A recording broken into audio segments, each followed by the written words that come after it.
बड़ी ईद की बहुत ही स्पेशल रेसिपी। आज आप लोगों से रेसिपी नहीं बल्कि आप लोगों को ईद का गिफ्ट देने लगी हूँ। ना ही इस रेसिपी में ऑयल का इस्तेमाल होगा, ना ही पानी डालेंगे और ना ही इसमें डलेंगे ढेर सारे गरम मसाले। बिस्मिल्लाहिर्रहमानिर्रहीम। अस्सलामुअलैकुम। खुश रहें, आबाद रहें, जहाँ भी रहें हैप्पी रहें और हेल्दी रहें। तो मैं हूँ फ़ायज़ा और वेलकम करती हूँ आपको चटपटे पकवान में। आज बनाएंगे जी बेहद लजीज पेशावरी नमकीन रोश। बनाना बहुत ही आसान है और जिस लिहाज से गर्मी पड़ रही है ना, उसके लिए तो ईद के लिए ये रेसिपी बेस्ट है। तो रेसिपी को एंड तक देखें, अच्छी लगे तो लाइक भी कर दें। तो चलें फिर रेसिपी स्टार्ट कर लेते हैं। तो जायकेदार पेशावरी रोश बनाने के लिए सबसे पहले तो ले लिया है मैंने मटन को वज़न में देखें तो 1500 ग्राम यानी कि 1.5 किलो के बराबर है। आप लोग बीफ भी ले सकते हैं। अच्छा, रोश की इस रेसिपी में हमेशा बीफ के या फिर मटन के बड़े बड़े पीस इस्तेमाल किए जाते हैं, मगर क्योंकि हम घरेलू लिहाज से बना रहे हैं और घर में तैयार कर रहे हैं तो हमारे पास इतने बड़े बर्तन भी अवेलेबल नहीं होते, तो मैंने मीडियम साइज़ की बोटियाँ करवा ली हैं। सबसे पहले तो आप लोगों ने मटन को अच्छे तरीके से धो लेना है। धोने के बाद इसे किसी स्ट्रेनर में डाल कर रखें ताकि इसका एक्स्ट्रा पानी निकल जाए। मटन एकदम ड्राई होना चाहिए। चलें जी, मटन रेडी है। अब सबसे पहला काम जो करेंगे वो है इस पर नमक लगाना। तो नमक तकरीबन 1.5 किलो के लिहाज से मैं 1 टीस्पून डालने लगी हूँ। नमक कम ही रखें तो ज़्यादा बेहतर है। मिक्स कर लेते हैं। अब ये मिक्सिंग करना बहुत ही अहम स्टेप है। इस तरीके से नमक गोश्त में अच्छे तरीके से मिक्स करेंगे ना, तो क्या होगा कि गोश्त के अंदर तक नमकीन टेस्ट जाएगा और ये बनता ही इतना लजीज है कि यकीन करें आप इसके रिज़ल्ट देखकर ही हैरान रह जाएंगे। चलें जी, नमक को मैंने अच्छे तरीके से मिक्स कर लिया है। अब इसे एक साइड पे रख दें। रोश में इस्तेमाल करूँगी मैं एक नली। अब ये बड़े साइज़ की नली है, ये बीफ की है। आप चाहें तो इसे स्किप भी कर सकते हैं। इसके अलावा रोश में चर्बी का भी इस्तेमाल किया जाएगा क्योंकि हम इसमें कुकिंग ऑयल का एक कतरा भी ऐड नहीं करेंगे। चर्बी मेरे पास है तकरीबन 100 ग्राम के करीब। तो इस चर्बी या फैट की भी मैंने छोटी छोटी बोटियाँ काट ली हैं। चलें जी, अब इसे तैयार करते हैं मिट्टी की हांडी में। अगर आप लोगों के पास मिट्टी की हांडी नहीं है तो घर में कोई भी पतीली ले लें जिसका पेंदा मोटा होना चाहिए, यानी कि थिक रहना चाहिए। सबसे पहले तो मैंने हांडी में लगा दी है चर्बी। इसके अलावा लगाएंगे इस पर गोश्त, जिस पर मैंने अभी नमक अच्छे तरीके से मसल कर रखा हुआ था। चारों तरफ से अच्छे तरीके से गोश्त को फैलाते जाएं और तह दर तह चर्बी और गोश्त को लगाते जाएं। अच्छा, ये नली भी सेंटर में लगा देंगे। कमर्शियल लेवल पर जो नमकीन रोश तैयार होता है वो तो बड़े बड़े पतीलों में होता है और मनों के हिसाब से गोश्त लिया जाता है। क्योंकि हम घर में बना रहे हैं और इजी तरीके से बना रहे हैं तो रेसिपी को आप लोगों ने एंड तक देखना है। अच्छा जी, देखें तह दर तह मैंने गोश्त, चर्बी और नली को सेट कर दिया है। सबसे आखिर में हम इस पर डालेंगे कुछ सब्जियां। तो सब्जियों में सबसे पहले तो मैं डालूंगी इसमें अदरक। तकरीबन 1.5 इंच का टुकड़ा अदरक का है, जिसे छील लें। छीलने के बाद बारीक स्लाइस कर लें।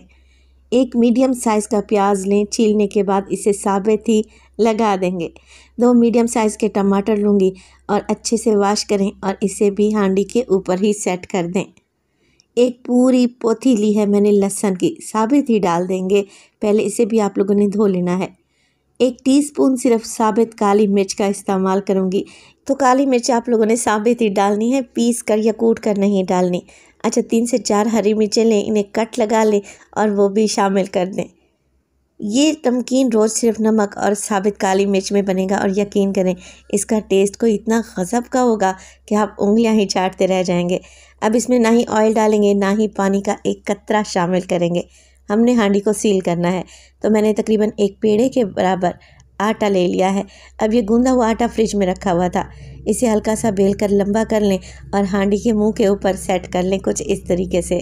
तो अब आप लोग पूछेंगे कि फ़ायज़ा अगर आटा ना लगाएं तो क्या होगा। असल में हमने इस कढ़ाई को या हांडी को इसलिए सील किया है क्योंकि गोश्त को हमने स्टीम में पकाना है। जब अच्छे तरीके से ढक्कन सील हो जाएगा आटे की मदद से तो गोश्त में एक स्टीम बनेगी और उसी स्टीम से पानी बनेगा जिसमें ये गोश्त गलेगा। तो देखें इस तरीके से ढक्कन को हल्का हल्का सा प्रेस करें ताकि ये आपस में चिपक से जाएं। अब देखें 5 मिनट के लिए आप लोगों ने फ्लेम को हाई रखना है। जैसे ही 5 मिनट के बाद हांडी गर्म हो जाएगी, फ्लेम को बिल्कुल लो कर लें।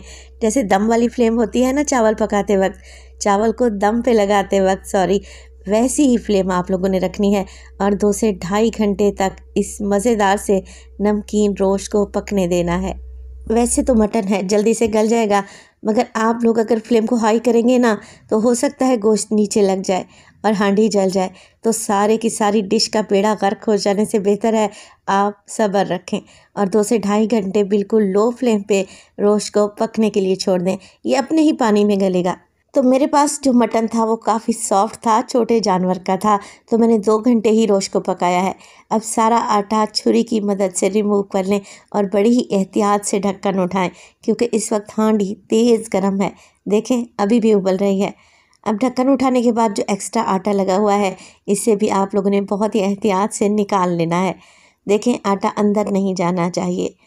माशाल्लाह से रोस्ट की लुक बड़ी प्यारी आई है। अभी इसे चेक भी कर लेते हैं कि गोश्त गला है कि नहीं। ईद के लिए परफेक्ट रेसिपी है। जो लोग कम मिर्च मसालों के साथ कुछ टेस्टी खाना चाहते हैं तो फिर ये नमकीन रोस्ट बना लें, अमेजिंग बनेगा इंशाल्लाह ताला।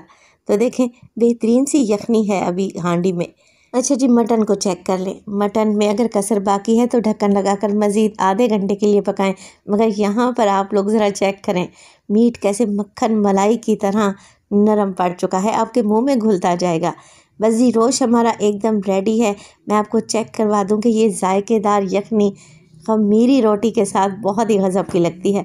तो अगर आप लोगों ने ईद पर गोश्त का असली मज़ा चखना है ना तो फिर ये नमकीन रोस्ट बना लें, बहुत ही टेस्टी बनेगा।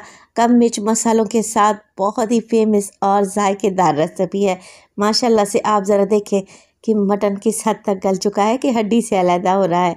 मैं इसे सर्व करूँगी गर्मा गर्म नान के साथ। तो माशाल्लाह से ज़रा नल्ली को चेक करें कितनी बेहतरीन लग रही है और अंदर तक ये मटन गल चुका है। रेसिपी ट्राई करें तो अपना फीडबैक लाजमी दिया करें। आपके एक प्यारे से कमेंट का मुझे इंतज़ार रहेगा। अपना बहुत सारा ख्याल रखिएगा। फ़ाइज़ा को अपनी दुआओं में याद रखिएगा। मुझे दीजिए इजाज़त। टिल देन अल्लाह निगहबान।